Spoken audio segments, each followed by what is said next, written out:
Hey everyone, welcome. So today we're going to talk about something that, let's be honest, can be a little confusing.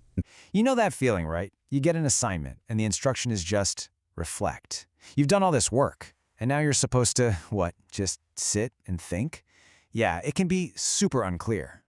Exactly. And that's what we want to get into today, because reflection is actually a really powerful way for you to get better at what you do. So let's get into it. Okay, so first things first, we should probably start with what reflection even means in this context.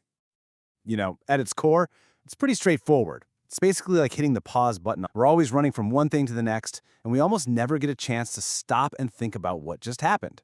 Reflection is setting aside time to do exactly that. Right. And this thinking isn't just a simple, was that good or bad? It's more like a deep analysis after a game.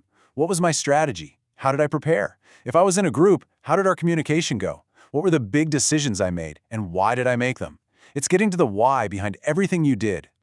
And that brings us to a really important point. To do reflection, you have to change how you think about success itself. We're taught that success is getting the A+, finding that one perfect answer. When you're doing a reflection, that way of thinking can actually hold you back. Okay, so look at this comparison. On one side, you have the common trap, thinking success is just about getting the right answer. But a better view is that success is about learning something. I mean, think about it. Figuring out why a formula was wrong is way more helpful for the final exam than just guessing the right answer and having no clue how you got it. That new understanding, that's the real success story here. Okay, let's tackle another common mix-up. A lot of students see reflection and think it means they have to defend everything they did, or that it's just a request to redo the whole assignment. A reflection is really an opportunity for you to have an internal conversation with yourself. You get to be the expert on your own performance, figuring out your own thought process. Exactly. And don't get us wrong, going back and redoing work based on feedback is a great way to improve, but that's a different thing. A reflection is all about looking at the experience of doing the work in the first place so you can make the process better for the future. Which is why this quote really hits the nail on the head. You have to be open and honest with yourself. If you aren't, then what's the point? This is for you, it's for your own growth. That honesty is where the real learning kicks in. Okay, so that all sounds good in theory, right? But how do you actually do it? Well, it really starts with asking yourself some better questions. What you're really doing is treating your own past work like a personal case study, and the value you get out of it completely depends on how good your questions are. So here's a great one to start with. Notice the phrasing. It isn't, what did I mess up?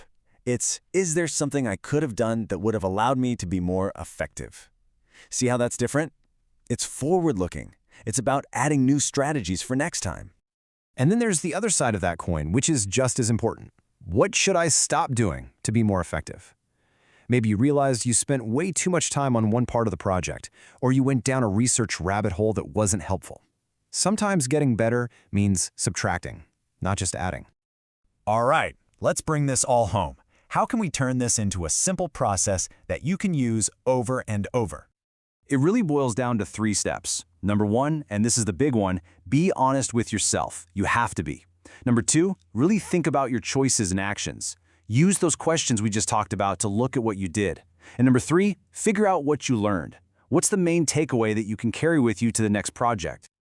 So, this brings us to the final question for you. How are you going to use reflection to improve? Because learning how to do this well is a skill that will help you in pretty much everything you do from here on out. That's really what reflection is all about. Thank you for your time and for listening.